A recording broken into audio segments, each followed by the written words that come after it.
কি সুন্দর ডাবগুলো আমার দিকে চাই দিছে, একদম কচি, মনে হইতেছে একদম ভরা যৌবন ডাবের। হ্যাঁ, এই ডাবের পানি যদি খাওয়া যায় মনের ভিতরে একদম প্রশান্তি প্রশান্তি কাজ করবে। কিন্তু খামো কেমনি, কাছে তুলতে পারি না। উফ, মনে হইতেছে ডাবগুলো আমার চোখের দিকে চাইয়া রয়েছে একদম। কি ব্যাপার জামাই এরকম ডাব গাছের দিক তাকায় তাকায় কি ভাবতেছে? মনে করে ডাব খাইতে মন চাইতেছে। তারপরে মনটার ভিতরে যে একটা প্রশান্তি লাগবো। আমার যদি দেখে তাহলে তো আবদার করবো, আব্বা ডাব পায়রা খাওয়ান। আমি তো কাজ কাম ফেলাই তাহলে ডাব পায়রা দিতে পারব না। কারে উঠানো যায়, কারে উঠানো যায়, আমি বরং সইলা যাই, পরে দেখা যায় মনে। আব্বা আব্বা আব্বা খারান খারান খারান খারান আব্বা খারান খারান খারান খারান আব্বা কি ব্যাপার আব্বা?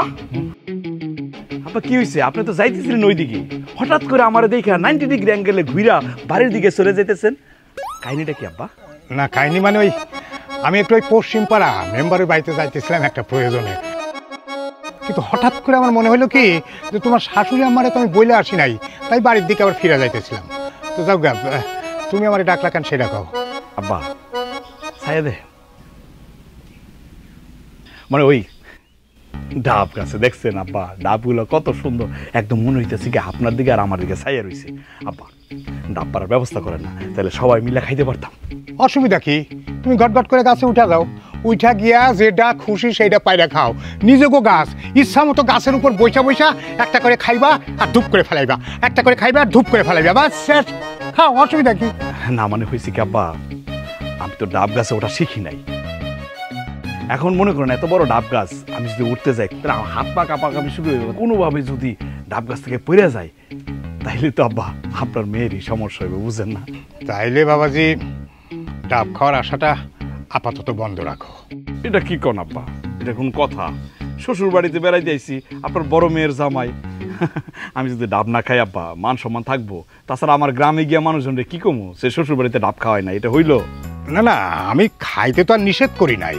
মনে করো তুমি তো নিজে পারতে পারো না, আমি যে তোমারে পায়রা খাওয়ামো, আমার তো সেই বয়স নাই, বয়স হয়ে গেছে। এই বয়সে গাছে উঠা ধূপ করে পড়ে গিয়া বুক মুখ ছাইলা যাইব, সেজন্য ওই লোক দিয়ে ডাব পাড়াইতে হইব। তো আমি ঘুরে আসি, পরে না হয় পায়রা খাওয়া মনে। সেটাই তো, সেটাই করেন আব্বা, তাহলে আর এখন হইতেছে না, তাই তো? না ঠিক আছে, তাহলে পরে ব্যবস্থা করেন, কোনো সমস্যা নেই। সমস্যা নাই তো? না আব্বা ঠিক আছে, তাইলে আমি তোমার আমার একটু আব্বা আব্বা বাড়ি আর ফিরে যাওয়া লাগবে না, আপনি যেহেতু ওইদিকে যাইতেছেন, মেম্বারের বাড়িতে যাইতেছেন, মেম্বারের বাড়িতে যান। আমি বরং আম্মারে বলে দিব যে আব্বা মেম্বারের বাড়িতে মেম্বারের লগে দেখা করতে গেছে। ঠিক আছে আব্বা? আচ্ছা ঠিক আছে। ডাব খানেওয়ালা ডাব খাইব।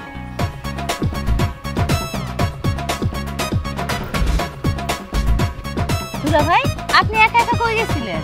কচি ডাব খাইতে। আসলে কপালটা মন্দ, ডাব কপালে জুটে নাই। কেমনে জুটবো?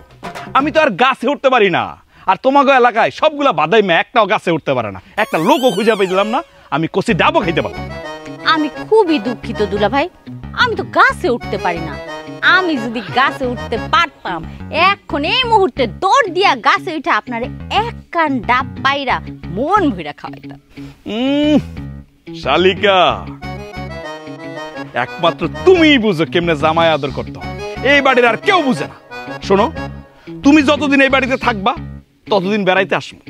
তুমি যদি এই বাড়িতে না থাকো, মানে বিয়ে হয়ে যায় তোমার, তাইলে পরে মনে করো তোমাকে বাড়ির 30 সীমানার মধ্যে আমার পাওয়াই পড়বো না। ওফ, সত্যি কথা কি জানো, তুমি যদি এই বাড়িতে না থাকো কোনোদিন শ্বশুর বাড়িতে আমি বেড়াইতে আসবো না। হয়েছে, আমার এত পাম দিয়া কোনো লাভ হইব না। আপনি আমার বোনরে বিয়া করছেন, আপনি শ্বশুর বাড়িতে আইবেন না? আরে বাবা, শ্বশুর বাড়িতে আদর যত্ন হয় একটু কম হয়, নাহলে একটু বেশি হয়, তাই বলে কি মানুষ শ্বশুর বাড়িতে আসে না? তোমার বোনের বিয়ে করেই তো আটকাই গেছি। কি কইলেন দুলা ভাই?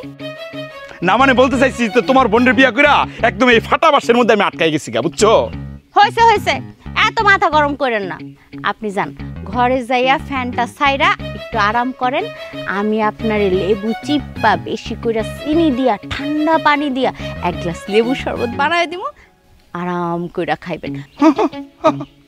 খুব ভালো বলছো, খুব ভালো বলছো শালিকা, এই না হইলে তোমার বুদ্ধি। আসলে দুধের স্বাদ কি খুলে মিটে কও? আচ্ছা হয়েছে, যান আপনি যান, আমি একটু কাম সাইরাইতাছি। কই যাইতেছো তুমি? একটু পালানে যাবো, ওই খাসিগুলারে খাওয়ান দেওয়া লাগবো। ঠিক আছে যাও। আচ্ছা দুলা ভাই যান।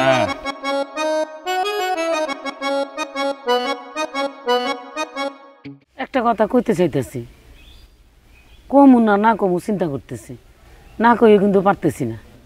তুমি কি তোমার জামাইয়ের দিকে ইঙ্গিত দিতেছো? জামাইয়ের নিয়ে কিছু কইতেছো? হ ওই দিয়ে কইতেছি, জামাই হঠাৎ করে এইটা ওইটা আবদা ঘুরে বসে, না দিতে পারলে কেমন লাগে? তুই একটু বুঝাইতে পারস না? আমি কি করবো আম্মা কও? আমি তো তারে বুঝাই, কিন্তু সে তো আমার কথা শুনে না। শোনানোর মতো কইলে ঠিকই শুনে, জামাই মানুষ, আজকে ওইটা কালকে ওইটা একটা পর একটা আবদার করে যেতেছে, আমাকে মান সম্মান থাকে। তোর আব্বা তো লজ্জায় মাথা নিচু করে 10 হাত দূর দিয়ে হাঁটে। আম্মা এটা তো আমিও বুঝি, কিন্তু আমি কি করবো কও? কিন্তু তোমরাও তো জানো যে তোমাদের জামাই একটু সহজ সরল মানুষ, মুখ ফসকায় চায় ফেলে। এখন দিতে পারলে দিবা, না দিতে পারলে নাই, জোর তো নাই কোনো। জোর না, এটা কইলি হইলো? একমাত্র জামাই কিছু চাইলে না দিয়ে পারা যায়? এটাও তো ঠিক, জামাই তোমাদের একটা আবদার তো করবই, তার একটা অধিকার আছে না? অধিকার আছে, ঠিক আছে, আমরা তো মানা করতেছি না, কিন্তু জামাই যে একটু বুদ্ধি শুদ্ধি কম, এটা কিন্তু মিছা না। আমি মানলাম এটা সত্যি কথা, এখন আমার কথা শুনাইতেছো কেন? আমি কি সাইদাপুরে বিয়ে করছিলাম? তোমরাই তো আমরা ধৈর্য বাইন্দা বিয়ে দিছিলা। রাগ করতেছিস কেন? একটা মানুষে খারাপ দিক থাকতে পারে না, তো এটা কইতেইব না? কইছো ভালো করছো, এখন আমারও কয়ে দাও, আমি কি করবো? আমার কথা তো সে শুনে না। কিছুই করা লাগবে না, আর কথা কথা এরকম সেটা কেন? সমাজে চলতে হইলে আক্কেল বুদ্ধি খরচ করে চলা লাগে, নইলে মানুষের চোখে খারাপ হয়ে যায়। এগুলো তো আমিও জানি, কিন্তু এত বোঝানোর পরও মানুষটা না বুঝলে আমি কি করতে পারি?